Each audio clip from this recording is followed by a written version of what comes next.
Өдрийн мэнд үзэгчдээ Next Tour аялал жуулчлалын булангийн маань 9 дахь дугаар та бүхэндээ өнөөдөр хүрэхэд бэлэн болоод байна. Өнөөдрийн зочдоор бид Монгол Солонгосын аялал жуулчлалын зах зээлийн талаар ярилцахаар зочдоо урьсан байна. Монголын Солонгос зах зээлийн аялал жуулчлалын холбооны тэргүүн мөн дээрээс нь Go Nomads Монгол компани захирал Наранхүү, BBN Tour компани захирал Батхуйг. Батхуйг захирал маань бас Монголын Солонгосын аялал жуулчлалын холбооны гишүүнээр бас байдаг байгаа. Тэгээд өнөөдрийн маань Next Tour 9 дахь дугаарыг хамтран ажиллаж байгуулахаар Glory Resort ажиллаж байна. Glory Resort маань та бүхэн хамт олонны захиалга болон гэр бүлийн аяллаа төлөхөр байгаа бол Glory Resort-ыг зориорой гэж та бүхэндээ хүргэе. За тэгээд студид маань урилгыг хүлээж авч хүрэлцэн ирсэн хоёр зочиндоо маш их баярлалаа. За тэгээд нэвтрүүлгийнхаа эхлэл буюу Наранхүү захирлаасаа эхлээд өөрийгөө танилцуулаад юу хийдэг, энэ зах зээл дээр ямар ажилладаг гэх мэтлийн юм нөгөө товч танилцуулга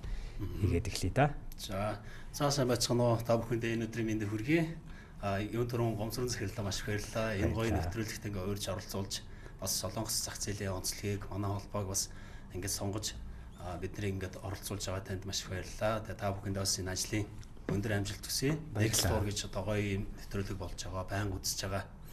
Баярлалаа. За миний хувьд бол намайг Ягчралаа огтой Наранхүү гэдэг. Би аялал жуулчлалын салбарт зах зээлд орж ирээд өөрийгөө бол удаагүй гэж ярьдаг. Энэ жилд ингээ 10 дахь жилдээ би үйл ажиллагаа яваад хийгээд явж байна. Go Nomads Mongolia Tour компани үүсгэн байгуулагч ерхий захирлаар ажилладаг. Тэгээд мөн хоёрын захиралтайгаа хамтраад Монголын Солонгос зах зээлийн аялал жуулчлалын холбоог анх үүсгэн байгуулад 22 онд үүсгэн байгуулад яг албан ёсны бүртгэлийг хийлгээд ингээ явж байгаа. Энэ хоёр дахь жилээ би тэргүүний нэг явж байгаа. Ийм аялал жуулчлалын салбар дээр хэрэгж бусалдгүй нэг сэтгэлээр зүрх сэтгэлээр явж байгаа юм байна. За баярлалаа танд. За таны хувьд өөрийнхөө бас танилцуулаад үзэгчтэй танилцуулахгүй юу те? За сайн бацгаана уу. Та бүхэнд энэ өдрийн мэнд төшөөлье. За намайг Чөтгөр Огто Батхуй гэдэг. Би энэ аялал жуулчлалын салбарт ороод 17 дахь жилдээ явж байна. 2009 онд өөрийн компаниг үүсгэн байгуулад тэгээд 17 жил болж байгаа юм байна. Тэгээд энэ сайн нэвтрүүлэгтээ урьсанд баярлалаа. Баярлалаа танд. За ерөнхий үндсэн яриалгаа хэдүүлээ орё бас гоё. Солонгос зах зээл гэдэг Монголыг зорин ирж байгаа солонгос жуулчдын ерөн зүгээр нийт жуулчдаараа авах юм бол солонгос жуулчд бас нэлээдгүй өндөр байр суурийг эзэлдэг тоогоорооч тэр тий юу гэдгийг аяллаа хугацаагаараа гэдэг ч юм уу тий энэ талаас ер нь солонгос жуулчдын ер нь онцлог давуу талаас яриагаа эхлэе. Тэгээ Наранхүү захирлын хувьд энэ талаас эхлэе да тий. За баярлалаа. Солонгос улсын жуулчд бол Монгол улсад ирж байгаа. Тоогоор бол 1 2 3-т гээд 3-т орж байгаа. Орос хятад улсын дараагаар ордог ийм жуулчд гэж үздэг. Яг бид нар 3-т ордог гэж үзэж байгаа ч гэсэн яг үндсэн чанар юм уу энэ сүүлийн үед мас аялал жуулчлал тэгээ бас энэ худалдан авалт Монгол оронд үлдээж байгаа хөрөнгө оруулалт ашигын хуваар бол ер нь илүү дээгүрт толгойцогч байгаа ийм жуулчд байдаг. Тэгээд яг жуулчдын онцлогийн талаар ярих юм бол ер нь бол Солонгос улс чи өөрөө маш орчин үеийн дэлхийн эдийн засгаар 8-т орж байгаа ийм том хөгжилтэй орн байна шүү дээ. Тэгээд маш их цаг наргүй ажилдаг тийм завгүй амьдралын хэм маягаас ирж байгаа хүмүүс болохоор тухайн жилдээ нөгөө амралтын онцлог дээдлэн 7 хоног байдаг, 5 хоног байдаг ийм бага хугацаагаар амардаг болохоор Монголд айгуу тийм бага хоногоор ирдэг. Тэгээ инээгээ дагаад нөгөө богино хугацаанд ихцүүл үүсэх гэдэг ийм хүмүүс байдаг. Онцлог нь тийм. Тэгээд манайхан бас жоохон шүүмжтэй ханддаг л Солонгос улсын жуулчид богино хугацаагаар ирээд их юм үзсгэлээ, маш их хол давхиа хийлээ, тий аюултай энтергээд тэгдэг. Энэ үнэн. Гэхдээ бид нар манай холбооны зүгээс бид бүгдийн зүгээс бас өөрсдийнхөө энэ олон жилийн туршлагатай үндэслээд энэ бүгдийг зохицуулах гээд менежмент хийх гээд ингээ байж байна. Тэгвэл бид нар энэ орныхоо жуулчдыг богино өдрөөр ирлээ гэж шүүмжлэх биш. Богино хугацаанд яаж бид нар шүүсийг шахаж хамгийн амттай шүүс гаргаж Монгол улстай үр дүн гаргах вэ, хөрөнгө оруулалт үлдээх вэ гэдэг дээр л анхаарч ажиллах хэрэгтэй. Би бас санал нэг байна шүү. Тэгээ нөгөө Монголд ирж байгаа жуулчдыг ялгахгүйгээр маш олон хэмжээний үзэр үйлчилгээгээр юм уу одоо юу гэдгийг сэтгэл ханамжтай байдал дээр яг нэг зэрэгэл байж явах хэрэгтэй болов уу гэж хувь хүний зүгээсээ бол бас боддөг шүү. Яг үнэ. Батгийн захирлын хувьд энэ солонгос зах зээлийг ер нь юу гэж хардаг вэ тий? Одоо энэ та хоёр маань бас 10-аад жил ингээд явцгаа одоо миний хажууд бол асар том туршлагатай хүмүүс байгаа шүү дээ. Тий, сая манай Нарахуу тэргүүн бас хэлсэн болохоор нэмэлтээр яг миний зөвд хэлээ гэвэл анх бол яг 2019 10 онд бол солонгосчууд төдийлөн байдаггүй хвчлэн Монголд орж ирж байгаа солонгосчууд 5 орчим мянган хүн амьдардаг байсан орчин суугч нар. Тэр хүмүүс бол хвчлэн дандаа бизнес хийдэг. Газар тариалан, барилга, гадаад худалдаач гэсэн л да. Тэгээд нэг манай Монгол улсын эдийн засаг нэг тэр үе чинь баг вон төгрөг 2 дээр нэг байсан. Тэгээд огцсон манай Монголын мөнгөний шунаад ирсэн чинь Монгол улсад бизнес хийх бизнес жоох хэцүү болоод ирсэн л дээ. Тэгээд үүнийгээ дагаад буцаад эсрэгээр аялал жуулчлал өгч эхэлсэн байхгүй юу? 13 оноос ахуулаад солонгос жуулчдын тоо нэмэгдээд ирсэн.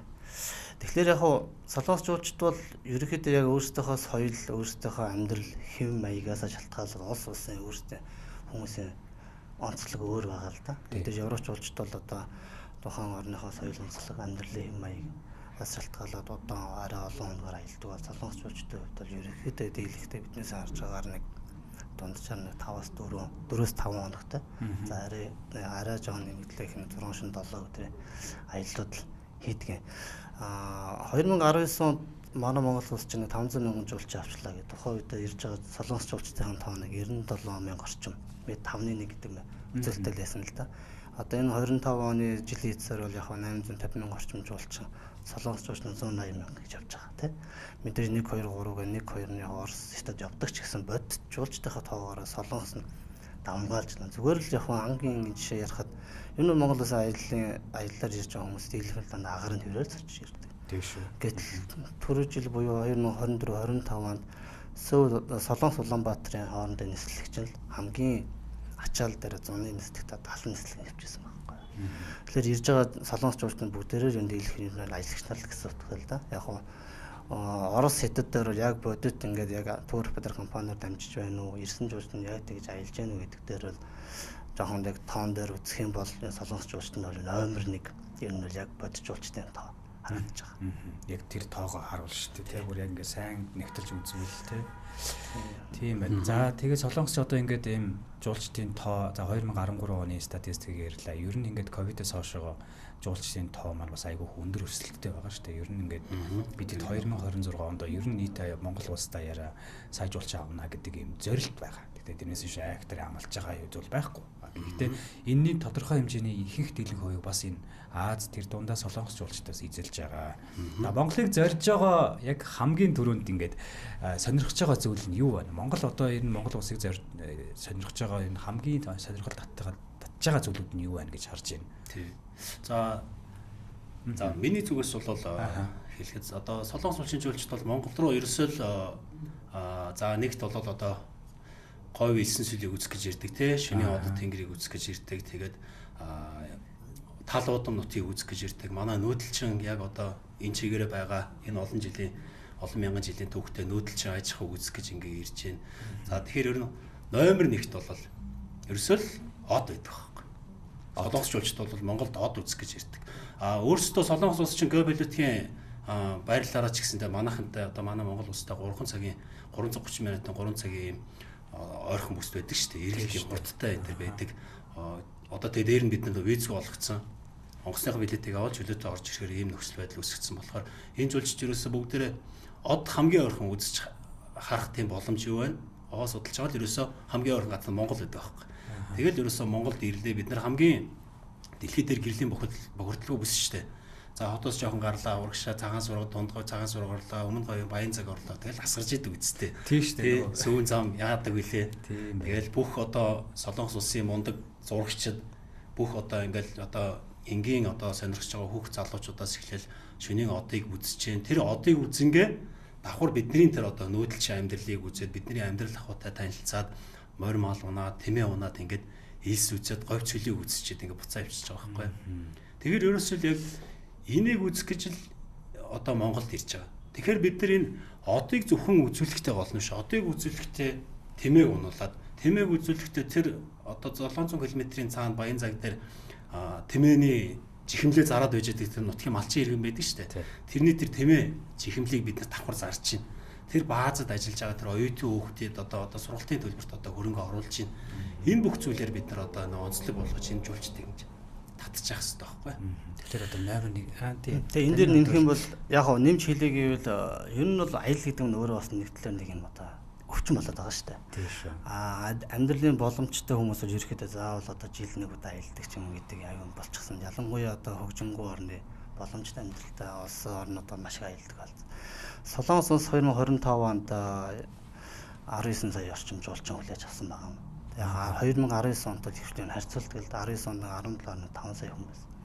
За тэгвэл эсвэргээр солонгос өөрсдөө хэрэг гадаашаа аялдаг юм байна. Хүн амын 54 орчим сая хүнээс нэг 25 онд нь 29.5 сая хүн гадаашаа аялж байгаа. Талаас илүү гадаашаа аялж. Тэгэхээр манай монголчууд ч гэсэн одоо нэг одоо энэ өвлийн үе чинь одоо бүгдээрээ л нэг зүүн аялдаг тийм. Энэ шиг бас юм аялал маань өөрөө бас юм. Тэгэхээр энэ дээр бас өөр юу нөлөөлж ийнө гэхлээр манай Монгол улс маань яг аялал юу нөлөөлдөг гэдэг үзэхлээр бас түүнээс гадна одоо аюулгүй аялах боломжтой. Жишээлбэл одоо өөр улсууд руу ч одоо нэг дайн дайжин шашны мөргөлдөө эсвэл бас нэг гинтийн байгалийн гамшигт үзэгдлүүд ихтэй учраас түүнээс шалтгаалаад бас ингээд улс хоорондын бас харалтан бас шалтгаалдаг байхгүй. Түүнээс болоод бас өөр улсуудад зөрчихгүй. Манай Монгол тэр талаар илүү тайван бас. Тийм баг. Тэгээд хоорондын зайд богино 3 цагийн хугацаанд явдаг. За адилхан бүгдээр Аз, үндэстэн, за мөн Монгол, Солонгос хоёр маш их орж ирсэн байна. Эднээсээс бас давхар тэр солонгос жуулчид манай Монголыг сонгох бас нэг хөшөөрөд болоод байгаа. Гонц бас шалтгаанууд нь байна шүү дээ. Зөвхөн амралтын юмнаас бас илүү нөгөө safety буюу аюулгүй байдал, амар амгалан байдал талаас нь ч юм уу тийм юм дээ. Төв Азийн одоо бид нар чинь яг зүүн Азийн орнууд гэж явдаг шүү дээ. Монгол, Солонгос хоёр. Тэгээд дээрэс нь бид нар чинь адилхан алтай гаралтай улсууд бидний одоо Монгол, Солонгос хэлний алтай язгуурын хэл гэж явдаг. Их шиг гэрүүлэгч хийж явдаг болохоор яриа маань хүртэл хоорондоо одоо адилхан байдаг. Тэгээд дээрэс нь Солонгос улс хүүхэд төрөхөд одоо өгсөн дээр нэг хөх толб одоо гардаг. Тэрийг Монгол толб, Шингис толб гэж ингээ ярьдаг. Тэгэхээр Солонгос дээр бас тийм байдаг гэсэн үг яах вэ? Ер нь дийлийнх нь ер нь тэгж үгүй тэгж төрдөг.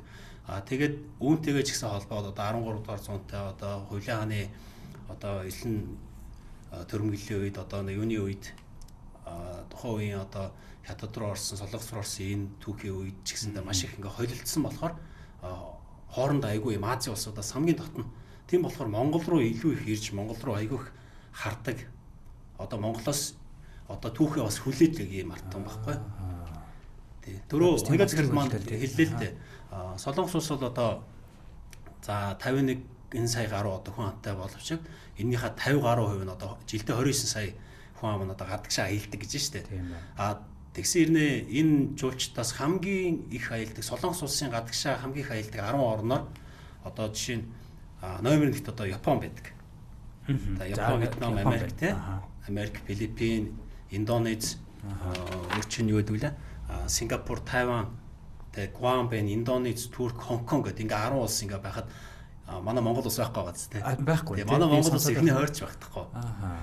Тэгээд өнөөдөр бид нэр жилдээ одоо 180 мянган орчим жуулч авцсан байна гэдэг дээр одоо солонгос жуулч авцсан байна гэдэг дээр одоо маргаад байна шүү дээ те. Тон дээр 180 мөн шүү биш шүү гэдэргээ маргаад байна. Тэгэхээр бид нар бас энэ тал дээрээ эргэж харах хэрэгтэй. Одоо бид нар энэ солонгос улсын хамгийн их аялдаг 10 20 оронд одоо ордоггүй тэр өчүүхэн жижиг зах зээл дээр байна. Одоо яаж бид нар энэ жуулчдыг татах вэ? Яаж бид нар эхний хорд нь оруулах вэ гэдэг дээр бас их анхаарч хэрэгтэй. Наад жоо сонирхолтой мэдээлэл шүү тий. 29 сая жуулчингийн 180 мянга гэдэг чинь 0.62%. Нэг хөвч бид авч чадахгүй гэсэн. Нэг хөвлөө зөвтгцгээе гэдэг бас уриалах хэрэгтэй байна. Нэг хөвч бид авч чаддаггүй. Жижиг зах зээлээ гэсэн үг л дээ. Гэсэн хэдиж яг Монголыг зорж иж байгаа жуулчдын тоогоороо гэх юм бол солонгос бол топ 1 2 3 1 2 3 1 2 3 гэдээ яваад байдаг шүү дээ тий. Гэсэн хэдиж бас яг энэ саяны тоо үзүүлэлтийг харах юм бол бид нар бас жижиг нэг хөвдөнд хүрэхгүй явж байгаа юм байна л гэдгийг харах. Тэгэхээр бидэнд бол яг солонгосоос жуулчдыг авах боломж бол байна л гэсэн санаа л да. Яг бид манай Монгол улстай өрсөлдөгч бас орнууд байгаа л да тий. Казахстан ч гэдэг юм уу, Кыргызстан ч гэдэг юм уу, сүүлийн үед яг өөр Монголыг ялах өөр Монгол руу аяллуудыг одоо Монгол ял зараад ингээл биднээс одоо нэг жуулчтай аллаа, зах зээлээ аллаа гэдэг яг үнэндээ бидэнд бол жуулч нь бол хангалттай байгаа. Бид өөрсдөө хэрхэн яаж тэр хүмүүсийг татах вэ? Хэрхэн биднээс чанартай аяллыг хийж чадах вэ гэдэг нь биднээс шалтгаалж байгаа. Тийм байна тий. Энэ дээр одоо дахиад хэдүүлээ яг өрнөл яриалгаа оръё. За ерөнхий одоо Солонгос суурьтын онцлог давуу талыг ярьлаа. За одоо ингээд ер нь боломжцоонууд нь бас байгаа юм байна. Гэсэдэж нөгөө талдаа бид нар юу сайжруулах хэрэгтэй юм бэ? Эдгээр зочд одоо юу гэдгийг зочдыг болон солонгосчууд одоо хэдүүд өнөөдрийн сэдв маань өөрөө бас солонгосын одоо онцлог юм байгаа юм чинь тий. Энэ талаасаа ингээ харахад аж ахуй нэгжүүд бай, төр улсаасаа ч юм уу ер нь ингээд тур оператор гэдэг компани байгаа буюу аяллалын компаниуд гэж байгаа Монголд. Эдгээр компаниудын хувьд ер нь яг юу сайжруулах ёстой юм. Дээрээс нь жуулчдыг хүлээж авч байгаа явсны дараа сэтгэл ханамж буюу нөгөө сэтгэлдлүүд нь хэр үлддэг бол гэдэг дээр бас аягүй сонирхолтой байгаа шүү. Тий. За ингээд зэрэг тур операторын тал дээр та саналаа хэлээч. Ер нь одоо аялал жуулчлал гэдэг маань өөрөө бусад салбарын оролцогч нар ойролцоогоор 20 орчим салбарын оролцогч нар хамтарч иж аялал маань бүтдэг л дээ. Зөвхөн аялал жуулчлалын гэхлээр тур оператор баазаар ерөөсөө тоолохдохгүй болчихдог. Тэгэхээр биднээс бол манай салбар маань Монгол улсын одоо эдийн засгийн 3 дахь том салбар. 20 орчим салбарын оролцогч нартай нийлжиж энэ аялал жуулчлалын салбар нь өөрөө явдаг л да. Тур оператор компаниуд ер нь бол яг гол цөмн юм байгаа.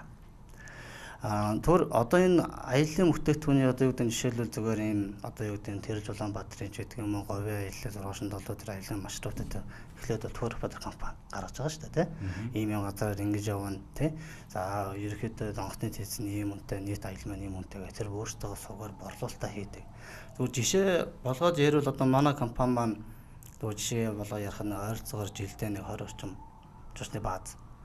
За нэг 5 10 орчим жочид буудал нэг эд ачааллын үеэр нэг 10-аас 15 хүртэж жолооч тэгээ хоолны газруудаас 10 орчим хоолны газруудаар ингээл хамтарч ажиллаад өөртөө авсан жуулчтай нийлүүлээд төлбөрийн төлөөд мөнгөний төлөөд ингээл бие биенийг дэмжиж явдаг гэсэн. Тэгэхээр гол энд нь байгаа яг гол цөмөн нь бол тур оператор компаниуд байгаад байгаа. Тэгэхээр тур оператор компаниудыг болохоор нэгдгэлдээ зарим нэг ойлголтууд байдаг.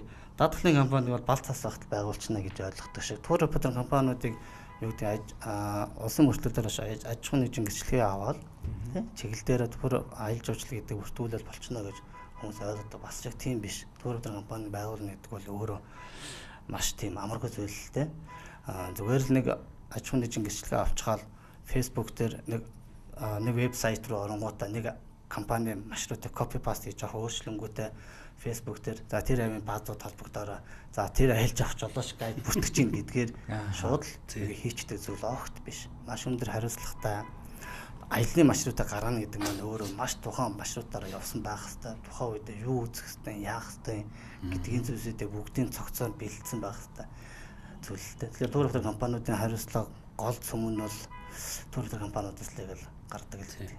Одоо түрүү та асуулаа л та одоо яг юун дээр үндэслэг тур операторууд одоо юун дээр үндэслэж босч ирдгийг гэдээ хэлж байна. Одоо яг өөрсдийн одоо анханасаа тэр одоо нойлоос эхэлж байгаа үндсэн тэр experience дээр л одоо тэр дуршлаг дээр л үндэслэл босч ирж байгаа байхгүй. Одоо оюу цэрэг бит хоёрын хувьд бол яг өөрсдөө 10 жилийн өмнө 13 4 жилийн өмнө жолоогоо орой тавьчихсан тий. Гайдаа хийгээд тавьчихсан, хоолоо хийгээд тавьчихсан. Нөгөө жуулчтай. Одоо яг тийм л байлаа шүү дээ. Бид нар ч одоо хонгорын эс хүртэл тавьчаал одоо ёлын хамаас гараад тавьчихгуудаа очоод хамт дэше хонгорын дууд манхан руу гарч ирэнгүүтээ бууж ирээл цувингаа хийж өгөөл гарынхаа хоолыг хийж өгөөл тэгэл хажуугаар нь ам өөрөө байхгүй Монголын түүхийг яриад газар зүй 13 дугаар зуунийхаа түүхийг яриад те улс төрөө яриад ерөөсө ордоггүй сэдв байхгүй ингэж тайлбарлаж өгч тэдвэгдэг одоо ингэж татчихлаа.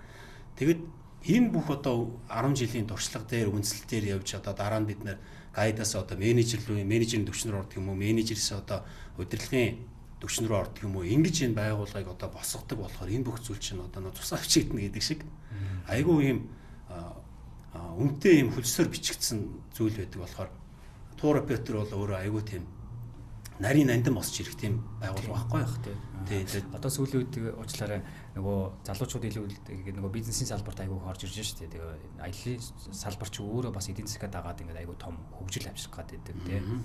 Тэгээ нөгөө талдаа болохоор зэрэг ингээд хүссэн болгоно нь компани нэгээд тэгтээ нөгөө талдаа юу асуудал болдог гэхээр нөгөө үйлчлэгэн дээр ч юм уу ингээд байхаараа л нойл заачд гэдэг нэг юм асуудал байгаа байна. Миний зүгээс харж байгаа юм бас тий таны яриг тасалчлаа уучлаарай. Зүгээр. Энэ дээр яг ер нь аялын чанар яг юун дээр гардаг вэ гэдэг дээр одоо бас их өөрөөсөө ойлголт л доо.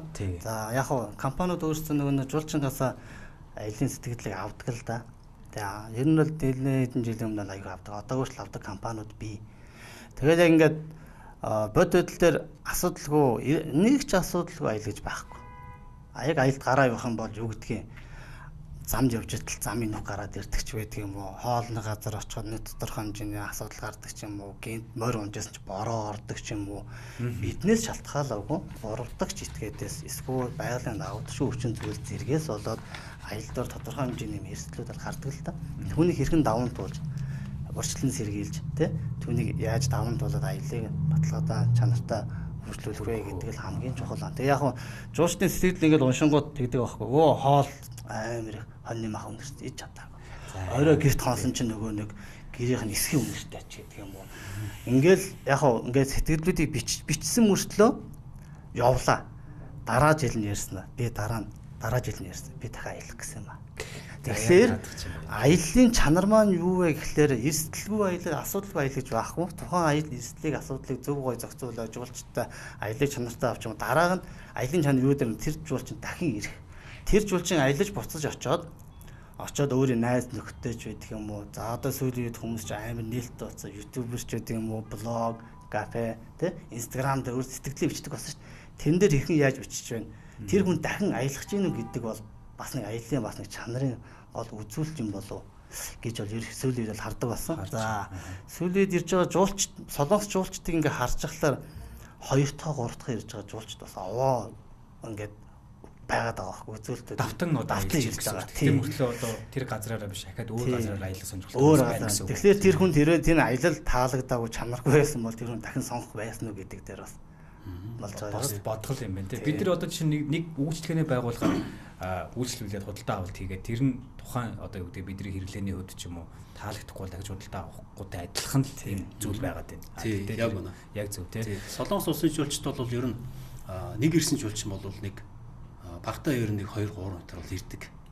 Тий. Тэгээд одоо тухайн аялал бол одоо тухайн аяллахын компаниараа ахиж ирдэг ч юм уу. Ер нь Монгол улсад одоо жишээ нь энэ жил би өмнө говийг үтсэн, говь зүйлийг үтсэн бол эх жил одоо хөвсгөл нуурыг үтснэ. Тэрний дараа жил би одоо арангаар өөрангаар аялнаач гэдэг юм уу. Ерөөсөө байнгын ийм тооцоолт байдаг. Тэгээд төрөндөө нэг миний ярьсан тэр богино эргэлтийг бид нар аягүй сайн ашиглаж энэ бүтээгдэхүүнийг их сайн зарж маркетингд оруулж их хэрэгтэй.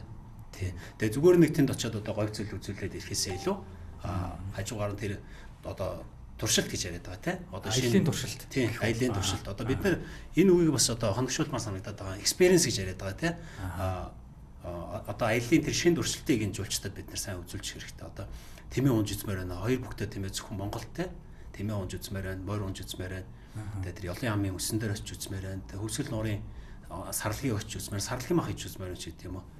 Эднэр дээр бид нар айгүй сайн анхаарч их юм бол энэ жуулчд бол ингээ 2 3 удаа ингээд багтаа эрен дээрээс нь энэ сэтгэл тэр фидбек одоо сэтгэлдлийг бол айгүй сайн үлдээж өгөх хэрэгтэй юм байна. За ингээд үзэгч найруулагчаа бас дэлгэцийг шеэрлээд өгөөрэй. Өнөөдрийн маань бас нэвтрүүлгийн маань дугаарын хамтрагчаар Glory Resort ажиллаж байгаа. За Glory Resort маань нийтдээ 82 цэм цомцог гэр 56 зочид буудлын өрөө. За 200 хүний багтаамжтай. За мөн дээрээс нь Triple Taste Kitchen ресторанаар үйлчлүүлдэг. За 600 хүний суугаа хүлээн авалтыг зохион байгуулах боломжтой. Мөн дээрээс нь одоо яг ийм Монгол улсад байгаа Улаанбаатар хотын ойролцоо их Монгол өргөө 800 хүний суугаа хүлээн авалт гээд хийх боломжтой хамаг Монгол өргөө гэсэн юм 2 төрлийн ивент үйл ажиллагааны өргөөгөөр та бүхэндээ өсөж байгаа. Та бүхэн байгууллага хамт олноороо мөн дээрээс нь шинэ жилийн за мөн хонхны ойрд өгч байгаатай холбогдуулаад та бүхэн бас анги хамт олонныхоо зугаалгыг Glory Resort-оор үйлчлүүлээрэ гэж хүсье. За одоо хэдүүлээ бас нөгөө нэг саяны юу шиг ингээд нөгөө солонгос жолчдыг буулгаж тааслан хэмжээг яриад ингээд явчлаа. Одоо гадны сүүлийн үед нөгөө Physical Asia хүргэлт ирлээ.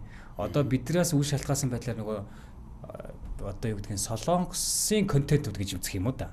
Энд чинь бас Монгол айгүй илэгтэй байгаа шүү дээ. Нэгэсэндээ ингээл гаргаал байдаг те. Европын юундаас бол жоохон ховорхон байж магадгүй миний бодлоор. Тэгэнгүүт солонгост гаргаж байгаа энэ контентууд чи өөрөө манай Монголыг бидэнтэй бидэнгүү гэдэг шиг юм сурчлаад байна.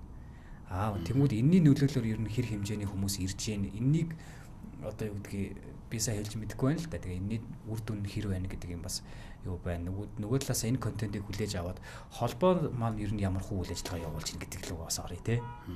Нархуу захирал эхлэх үү?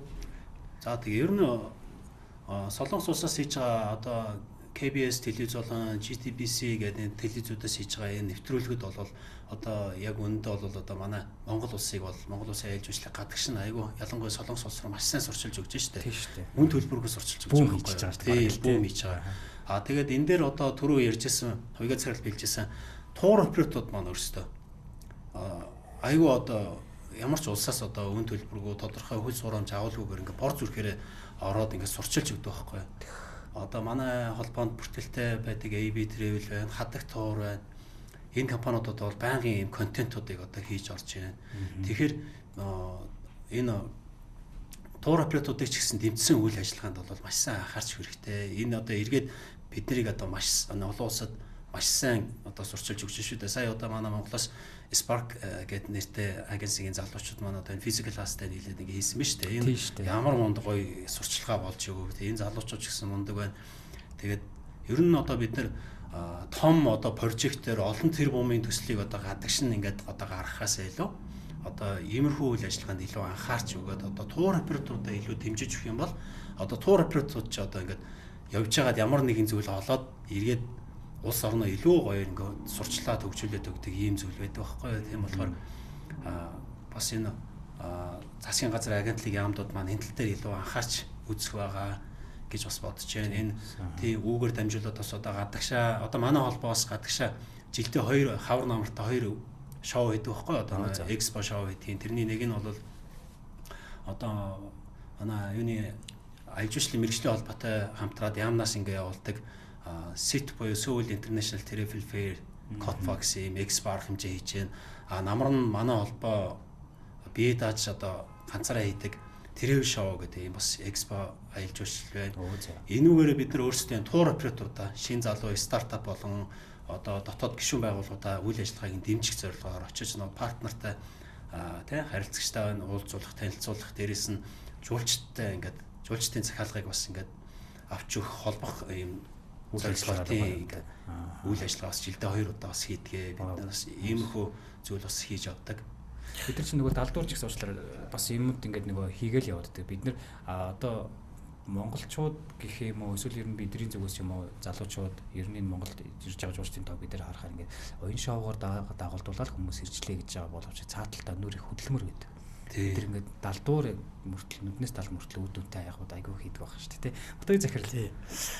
Үзэсгэлэнгүүд хоорондоо жоохон өөр л жишээлбэл сая Котпа болон Travel Show-год 2 үзэсгэлэнгийн талаар ярьж байна. Ер нь бол Котпа нь бол ихэвчлэн дандаа нөгөө нэг харилцагч байгууллагууд компани ихэвчлэн оролцдог бол Travel Show болохоор харилцагч өөрчлөлтөж одоо аялагч нарууд ихэвчлэн өөрсдөө шууд ирдэг. За. Тий. Travel Show үзэсгэлэнг бол манай Магтан холбоо 3 жил дэх удаага өөрсдөө 100% өөрсдөө санхүүжилтээр зохион байгуулж байгаа. За 23 оны би нэг судалгаа хийх юм бол Travel Show 23 оны 3 өдөр болсон үзэсгэлэн нийтдээ нэг даварцсан тоогоор 48,000 орчим хүн үзсэн байгаа. Энэ судалгаан дээрээс 3.1 буюу 16 орчим мянган хүн манай Монголын одоо бүүстийг гэж сонирхсон гэж байгаа байхгүй. Тэгэхээр зүгээр нэг үзэсгэлэн дээр ихэд 16 мянган хүн үзсэн ч гэсэн тэр 16 хүн цааш нь дамжуулаад гэртээ хараа найз нөхдөд ч гэдэг юм уу. Манай солонгосчууд өөрсдөө айгүй тийм чөлөөт цаг их өнгөрүүлдэг.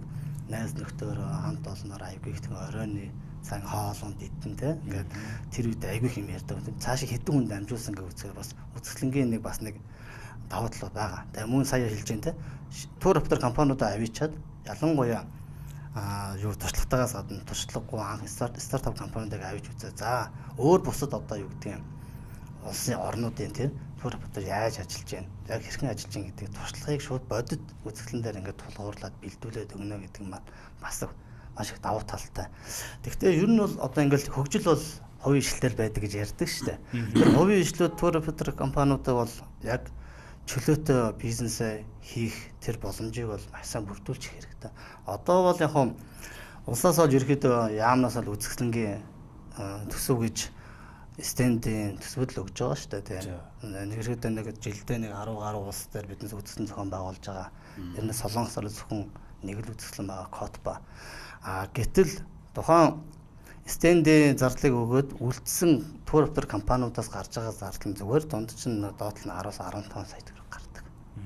Гэтэл нөгөө нэг хүмүүс бол гадуур өвийн улсын зардлаар явбал бүгдээрээс улсын мөнгө аваад яг үндэ бодит хөдөл төр бол тэгдэг. Улсууд зөвхөн стендийн зардлыг гаргахад тухайн тур оператор компани өөрсдийнхөө явах хүмүүсийнхаа зардлыг ирж буцах барилга зардал тийм тараах материал догчлолтын зардлуудаа өөрсдөө л гаргаж яадаг. Тэгэхээр тур оператор компани түрүүн би хэлжсэн ингээд чимээгүй нэг компаниуд байдаг юм шиг байх боловч цаана маш их өөрсдөө суугаар боломж маш их хөрөнгө оруулалт маркетинг зардал гаргадаг. Үүний нэг жишээнүүд нь саяны одоо энэ контентууд л да.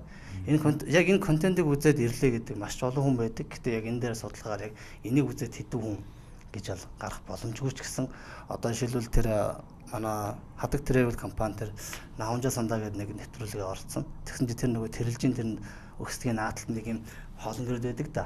Яг тэрний нэг тэр чинь ямар нэвтрэл тэнд нь очиод хуушуур ангана кетчуптэй идсэн байхгүй. Тэгэл тэр гадаа тэднээс зургийг тавиалж тийшээ л очино. Ирсэн жуулчид тэдний хуушуурыг идээ гэдэг. Ямарсандаа бид үзэсгэлэн явахдаа нөгөө кетчупыг хайрцаг нь авчихсан шүү дээ. Тэгээ үзэсгэлэн дээр бас нөгөө хүмүүс нөгөө тэр нэвтрүүлгийг үзээд ирсэн. Биднээс нэг жижигхэн нөгөө нэг удаагийн кетчуп байна. Томоор навьж хүмүүс хараад байдаг тий. Одоо нөгөө хуушуртаа хойлоод итгэхээр нөгөө кетчуп манай Улаанбаатар кетчуп тий. Тэрэнд аягүй дуртай болцсон. Тэгээ одоо жишээ нэг нөө жуулчд ирээд хоорондоо гэрээ хийлээ. За баярлалаа талархлаа. Нөө кетчуп бэлгэнд өгчих ч юм уу. Хөөх наа чи тэмээг бэлгэнд өгчих ч юм уу. Тий. Кетчуп баг дэлгэрээр гарчиж байгаа юм шиг. Тий. Ер нь энэ яг л одоо аялын бүтээгдэхүүнийг бид нар ингэ л зарах хэрэгтэй. Тий. Зүгээр нэг жуулчин ирээд явах биш. Тийм байна. Тэр дунд бас юм авчуулах хэрэгтэй юм байна тий. Одоо жишээлбэл одоо ингээд нэг юм өөрөөсөө аялагч нар явдаг шүү дээ. Ютуберүүд амар алдартай хүмүүс. Тэр хүмүүс ингээ хээр хоноол, гудамжинд хоноол, зарим бүр өстой айгүй хэцүү аялаад байгаа юм. Тэрнээс хүмүүс үзээ яг тэрэн шиг аялыг гэхгүй. Гэтэ тэр газрыг аялъя л гэж л сонирхдаг байхгүй юу? Тэнд нь очие. Тэнд нь очие. Тэрийг үзээ. Газар дээр нь л очие. Гэтэ яг мэдээж тэр хүн шиг би хээр хоны, тэр хүн шиг гутанд харь, тэр хүн шиг автобусаар явъя гэхгүй шүү дээ. Мэдээж тухайн орны одоо юу гэдгийг аялал бүтээгдэхүүнийг авъя гэдэг. Тэр нь өөрөө яг хүмүүс тэгж нөлөөлж чаддаг. Тийм байна. Одоо энэ дээр уучлаарай би нэг зүйл нэмж хэлье. Энэ дээр одоо жишээ нь солонгос жуулчид айгаа асар хурдтай ийм одоо амьдралын хэм маягтай улсууд шүү дээ. Тэгээ дижитал одоо контент маш ихтэй. Тийм болохоор солонгосчууд одоо хаашаа бас ингээд нэг шуугч байна. Тэрийг нь бид нэр айгүй сайн харж өөрсдийнхөө аяллыг инновац дараагийн инновацд оруулж хэрэгтэй. Энэ дээр би юу хараад байна гэхээр энэ масс аялал жуулчлалыг харж байгаа. Одоо сүүлийн үед Монголд масс аялал жуулчлал өгчихгүй. Монгол орн бол масс аялал жуулчлалд одоо тохирог өнтер гэж ярьдаг. Манай зах зээл бол эсэргээр хардаг. Монгол орн бол масс аялал жуулчлал яваараа. Гэхдээ одоо сүүлийн үед одоо 2000 одоо короногийн дараагаар гэж үзэх юм бол бид нар масс аялал жуулчлал айгу бэлэн болж ирж. Тэрэлчэд хизээ байтлаа ингэж гэрөөд байдаг гэсэн. Одоо та сая ярьжсэн Голоор resort чи масс аялал жуулчлалыг авах гээд бэлдээд байна шүү дээ. Монгол улсад энэ олон зочдуудлууд шинээр баригдчихээн. Гой газар зөндөө болж байна те. Тэгээд энэ дислгүүч гэсэн ямар их болж байна. Энэ чинь одоо биднийг дараагийн инновац руу, дараагийн тийм шилжилт рүү орцгоё гэдгийг л одоо яриад байгаа байхгүй. Тэгэхээр бид нэр энэ масс аялал жуулчлалыг хараад Монгол оронд энийг хөгжүүлж чадахгүй юм бол одоо нөө жоохон муухайгаар ярих юм бол байдгийнхаа баруун аяндаа л байж гэсэн үг байхгүй. Тэгэхээр энэ шин залуу үе бол хизээ шүү дээ байхгүй. Ялангуяа энэ сүүлийн үеийн жензинүүд бол яг энийг хүлээгээ байж байгаа. Одоо бид нэр энэ дээр ажиллаж чадахгүй бол дараагийн үе маань асар хүчтэй, асар ухаалгаар энэ AI энтийг хурдтай орж ирэх гэдэг шүү дээ.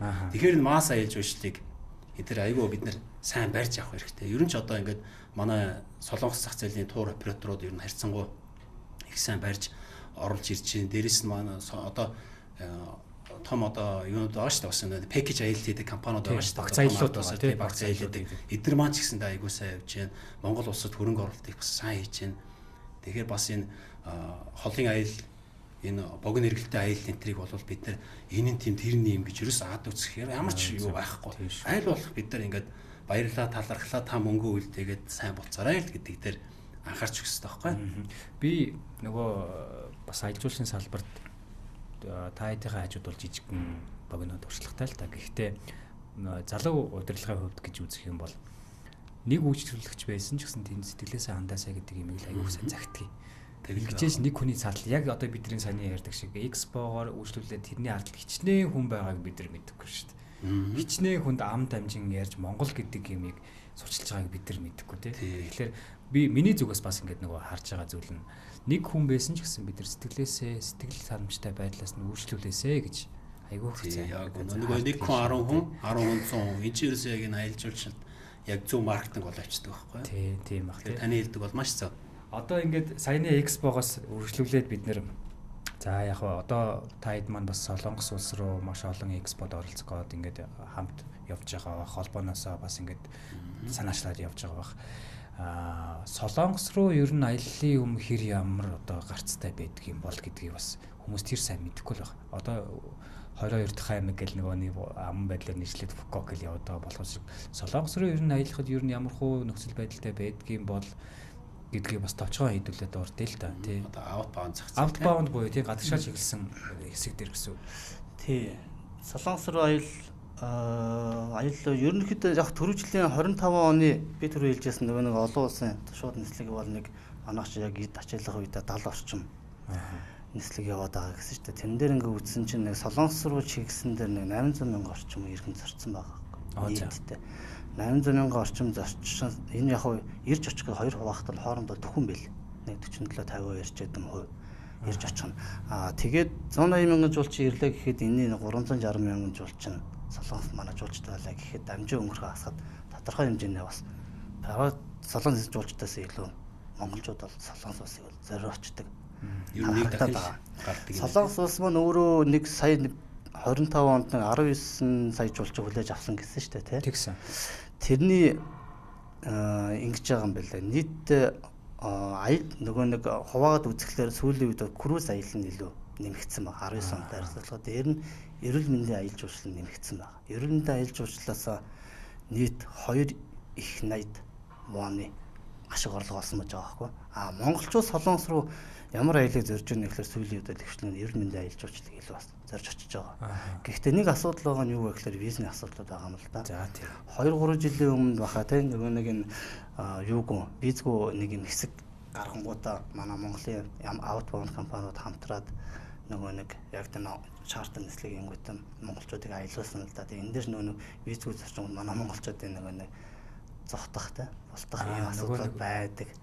Тэгээ энэс болоод энэ маань нэг одоо өрүүлж чадаагүй зогсож байгаа. Ерөнхийдөө монголчууд бол Солонгос руу аялах боломж нь их байдаг боловч визний асуудал байдаг. Манай холбоо дээр inbound компаниуд outbound гэх хавьяалыг нь хавсардаг компаниуд байдаг л да. Тэгээ outbound компаниуд ингээд хамгийн хүндрэлтэй зүйл нь визний асуудал байдаг. Жуулчдын мэдүүлгийг өгөөд виз гэхэлэр Монголд хичээсэдийн яам дээр виз нь бас гарахгүй магадлал их байдаг.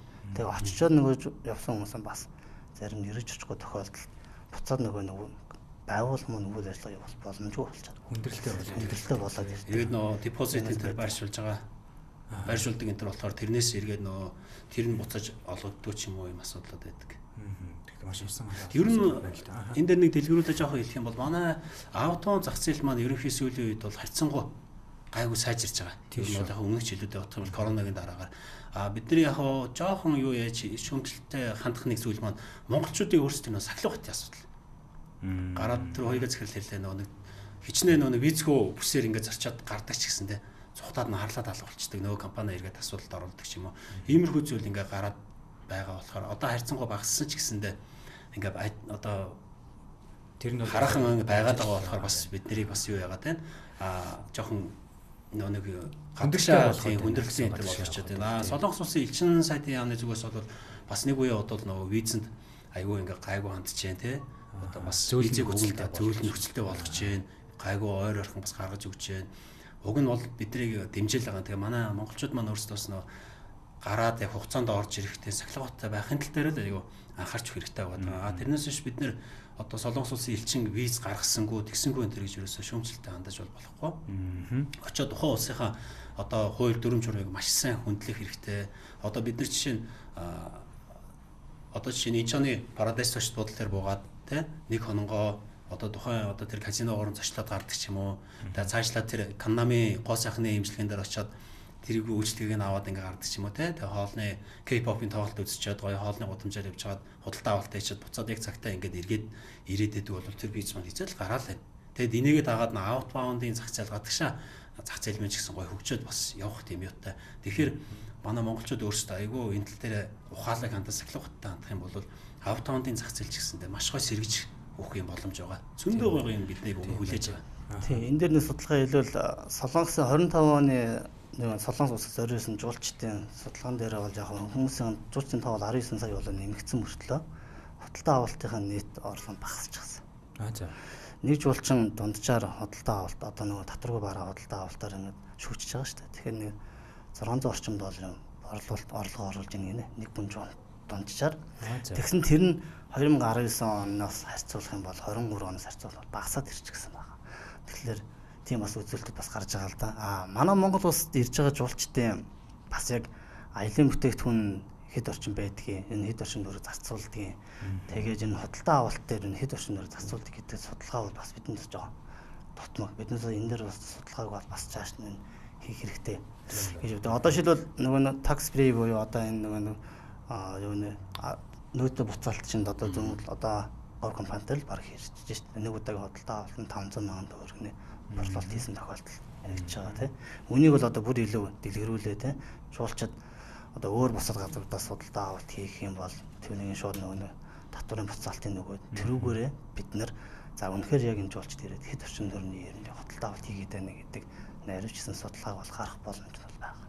Тийм ээ. Уул боломж бол байгаад байдаг тийм. Тоон статистик дээр бас бид нэр ойлголцоод зөв тоогоо бариад авбал бас бусд хүмүүс ч гэсэн хэрэгтэй л байх л да тийм. Одоо ингээд аутбаундын зах зээлийг за ингээд нэг товчхон яаж байгаа. Бид нар бол дахиад эргүүлээд нөгөө инбаунд буюу дотгошоо урсан зах зээлийнхаа асуултууд руу эргээд ороход одоо зуны үйлрэл буюу яг одоо энэ аялал жуулчлалын салбар ингээд яг оргил үед дээр хай сизон гэж ярьдаг тийм хэд ачаал үе ирж ийн л да. Одоо ингээд 4 сараас эхлээл жуулчтай аваад эхэлдэг. 4 5 гэдэг ингэж яагаад хамгийн оргилууд нь одоо нөгөө нэг 6 7 8 гэж явдаг тийм. Ингээ буураад эхэлдэг ч гэсэн сүүлийн үеийн үзүүлэлтээр одоо нөгөө Монголын аялал жуулчлалын мэргэжлийн холбооны сайтн дээр статистик үзүүлэлт гарч байгаа шүү дээ. Жуулчдын тоо үзүүлэлтүүд гарч байгаа. Тэгээд сүүлийн 2 сард жишээ нь жуулчдын тоо бол өмнөх жилтэй харьцуулбал өндөр өсөлттэй байгаа. Яг энэтэй харьцуулаад өвлийн аялал жуулчлал төр Солонгос аялал жуулчлалын одоо энэ юг хөгжүүлэх дээр ер нь ямар бодлого төлөвлөлтүүд гарах ёстой юм. Дээрээс нь Солонгос жуулчид маань өвлийг үзэх гэж хэр их ирдгийг гэдэг талаас бас яриагаа ингээд төсөглийнхаа хэсэглэг бас ороод уурсаад байгаа л да тий. За тий. Тий, энэ одоо яг энэ 6 7 8 сар ялангуяа 7 8 сард бол одоо манай Монгол улс чинь буудлын та Улаанбаатар 4000 л байгаа тий. Тэгтэл одоо яг тухайн үедээ ирж байгаа жуулчдын урсгал за хамгийн ихтэй нэг өдөрт тэр гэлэн 1000 орчим зочиж бууж байна. Тэр орчим гэжсэн хамгийн өндөртэй. Тэгэхээр яг 7 8 сард бол жуулчд нь аягүй хэрчээд идэг. Бусад саруудад жишээлбэл 10 11 12 1 2 сар ч юм уу жуулчд нь багасаад байгаа. Тэр одоо аялал жуулчлалаар ажиллаж байгаа хүмүүс чинь жолооч хөтчөөр жишээ авахд 7-аас 10 сар хүртэл ажиллаа буцаа 6 сар нь хийх ажил болж байна. Ингүүд биднээс нөгөө нэг жуулчны баазлаар ч гэсэн ялах авах. Ингүүд биднээс нөгөө хүний нөөцөө алдаад байгаа. Хүний нөөцөө биднээс яаж доктортой байлгах вэ? Яаж байнгын биднээс орлоготой байхаа гэдэг нь мэдээж л яг чаргагүй өвлийн аялал жуулчлалаа хөгжүүлээд биднээс одоо жуулчны хувьлал орцох хэрэгтэй болж байгаа. Тэгэхээр энэ аялал гэдэг нь өөрөө гол одоо аялын бүтээгдэхүүнийг ингээд зарах хэрэгтэй болчиход тур авдар компанид өвлийн аялын бүтээгдэхүүн гэхлээр зарах бүтээгдэхүүн маш бага болчиход байгаа байхгүй. Тэгэхээр аялын бүтээгдэхүүний шинээр нэмэгдүүлж гаргахын тулд түүний хин хийх бол тур авдар компани. Аялын бүтээгдэхүүнийг ингээд хийх гэхлээр гол гүүрийн 3 юм үндсэн зүйл байгаа. Нэгдүгээр нэг дэд бүтц. Хоёрдугаар байршуулах хэрэгсэл. Гуравдугаар одоо төрний ярьдаг аялын туршилт гэдэг тийм. За жишээ болгож яриа. За сүүлийн 2 жилд бол хөвсгөлийн аялал жуулчлал хөвсгөл рүү болон төвийн аяллууд бол өвлийн аялал жуулчлал аяг нэмэгдсэн. Зүгээр жишээ ярихад одоо юу гэдгийг элсэн тасархаа дээр бичиг тад жуулчлалын бааз өвд бүтэ ажиллаж байна. Цэгрэн халуун аршин дээр дуут эсрэг бүтэ ажиллаж байна. Өгийн нууран дээр өгийн далаа бүтэ ажиллаж байна. Ингэнгүүт дэд бүтсэн байна уу? Тоог нь байна. Зам нь байна. Болчихж байгаа. Ус нь байна. Тэ? Очих байршуулах хэрэгслүүд нь байна уу гэхээр баазууд нь байна. Ингэнгүүт машууд хийгээ болчих. Тэнгүүтээ эсн насалтаар очиж бид тэмээ онжуулж байна. Эсэнд дээр гарч болж байна. Цэгрэн халуун аршинд орчод бид аршаанд орж болж байна. Өгийн нууран дээр ирээд яах вэ бид? Өвлийн загасчлал хийгээд болчих. Яг иймэрхүү маршрутаар энэ 3 гол зүйл маань байх юм бол биднээс маршрутыг бол яаж хэтчтүүлэр хийх боломжтой болчих. Тэнгүүтээ хоошоогоо татаад булганаар дайраад хоошоо хөвсгөлийн аялал гэдээ гараад ирж байгаа байхгүй. Хөвсгөлийн аялал гараад ирэн хөвсгөл дээр тойлогт бааз ажиллаж байгаа. Цаашаага тэгээд ингээд тайгар руу башаарддаг бол нэлээд нэмсэн. 24-с 25 оны өвлийн туршид тойлогт бааз ажиллахад зөвхөн өвлийн 12 сараас 3 сарын хооронд нийт Солонгос дахь үйл ажиллагаа явуулдаг 20 орчим тур оператор компани 400 орчим жуулчд очсон.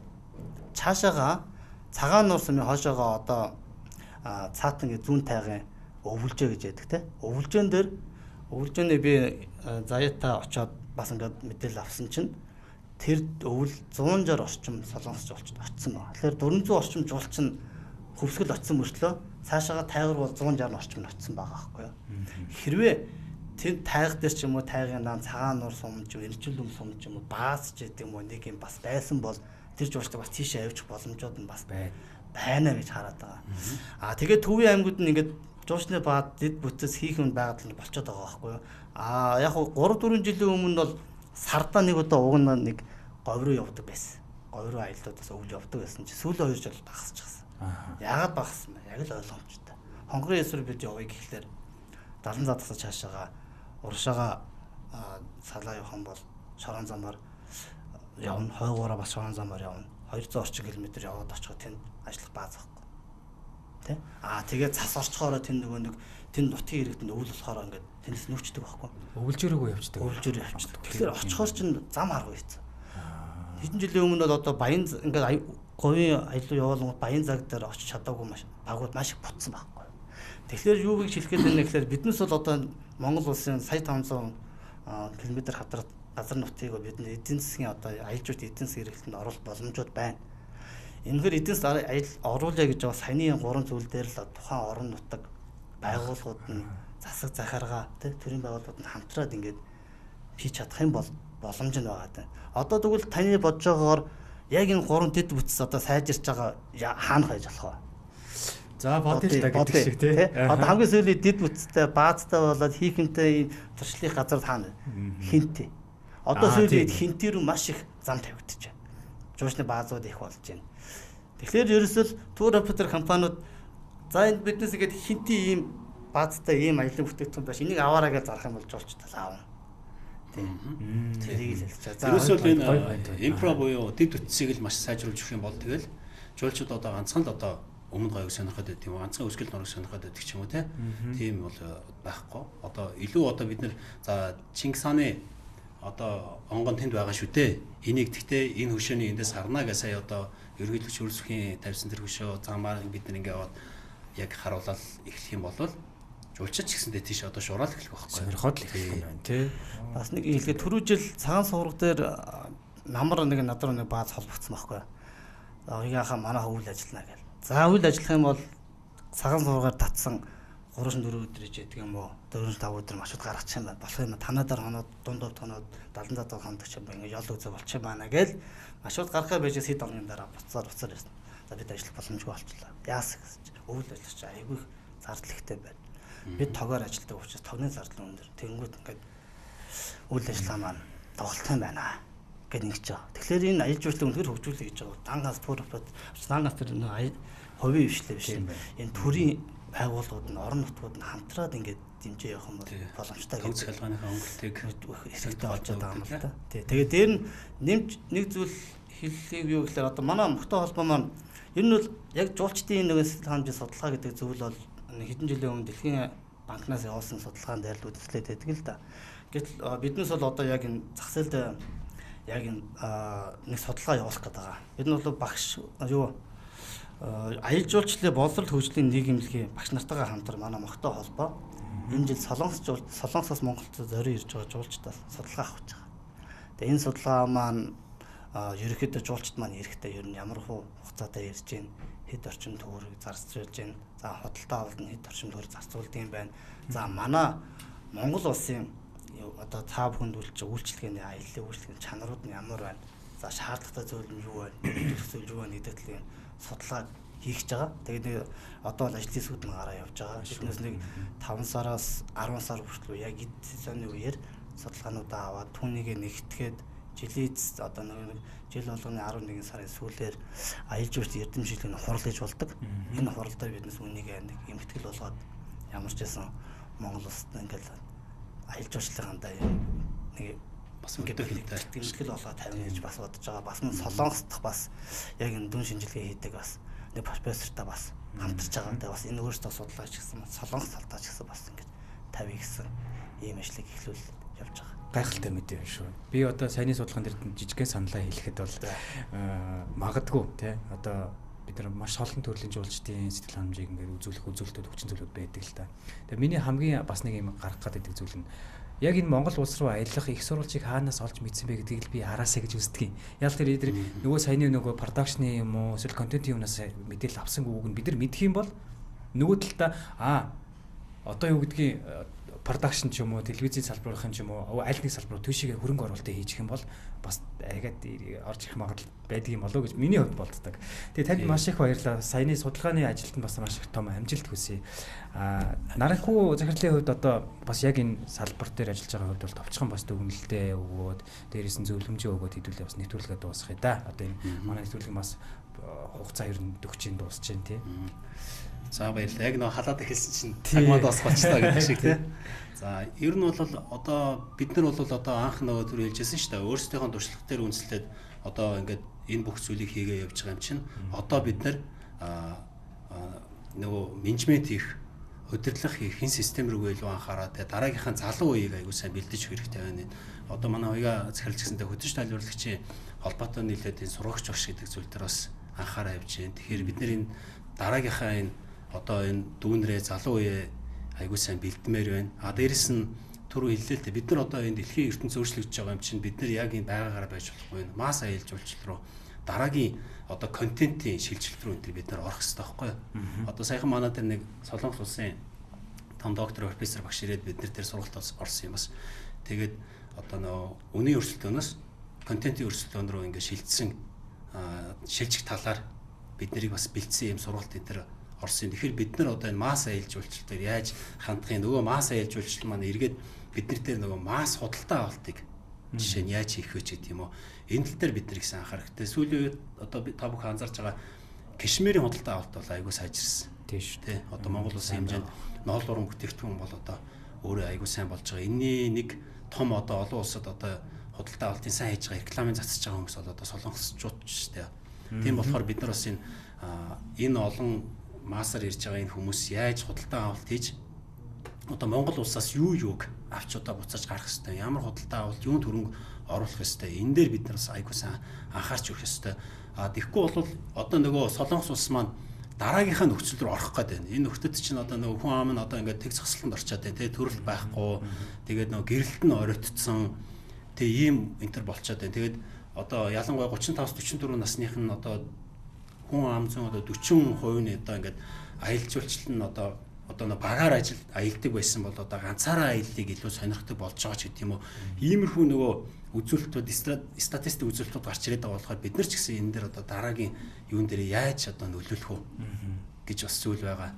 Тийм. Цааталтаа одоо дахиад нэг өөр үйл ажиллагаа бас шилжих ёстой. Тийм. Дараагийн энэ инновацуудыг бид нар маш сайн ингээд хурдан хараасаа шилжиж өгөх ёстой яг үнэ тийм. Цаг үетэйг нийлүүлээсээ хараасаа. Тэгэхгүй бол бас нөгөө худалдаа авалт нь зогсох гээд байна. Яагаад тэгэхээр залуучууд маань бас их юу яах гээд байна нөгөө тийм мөнгө ч гэсэн одоо аялнаа. За тийм шүү. Аялна гэдэг байгаа шүү. Очоод би нэг цагийн ажил хийж байгаа буцаж ирээд аялна гэдэг байгаа. Тэгтээ нөхдөөд зөвхөн аялалтаа мөнгө зарцуулах гэдэг байгаа байхгүй юу? Худалдаа авалтанд мөнгө зарцуулахгүй гэдэг. Яагаад тэгэхээр нөгөө надад мөнгө байхгүй би худалдаа авч чадахгүй. Гэхдээ би аялнаа гэд. Тэгээд байгаа болохоор бид нар одоо энэ зүйл рүүгээ ч гэсэндээ дагаж одоо маш хурдтай ийм шинжилгүүд хийж авахгүй бол хоцрох гээд байна ерөөсөө. Тийм байна. Таны саналыг бас маш сайн өөрийнхөө зүгээс бас дэмжиж маш их баярлалаа. За ингээд үзэгчдээ Next Tour аялал жуулчлалын болонгийн маань 9 дахь дугаар энэ хүрээд төгсөж байна. За өнөөдрийн зочин маань Монголын одоо Солонгос зах зээлийн аялал жуулчлалын холбооны тэргүүн Go Nomads Mongolia компани захирал Наранхуу BBM Tour компани захирал Батхуйг. За Батхуйг маань захирал маань бас Монголын Солонгосын зах зээлийн аялал жуулчлалын холбооны гишүүнээр бас ажилладаг байгаа. Өнөөдрийн сэдэв маань Монгол Солонгосын аялал жуулчлалын зах зээл болон түүнд одоо нөлөөлж байгаа хүчин зүйлүүд, онцлог давуу талуудыг бас ярилцлаа. За нэвтрүүлгийн маань энэ удаагийн дугаарт маань хамтран ажиллагчаар Glory Resort хамтран ажиллалаа. Та бүхэн бас хамт олонны байгууллагын гэр бүлийн захиалга Glory Resort-оор хандаж захиалга өгөөрэй гэдэг хүсье. За тэгээд энэхүү урилгыг хүлээж авч хүрэлцэн ирсэн хоёр зочинд маш их баярлалаа. За тэгээд дараагийн нэвтрүүлэгтээ энэ цагтаа та бүхэндээ иргэд уулзъя. Маш их баярлалаа та бүхэндээ. Баярлалаа. Баярлалаа.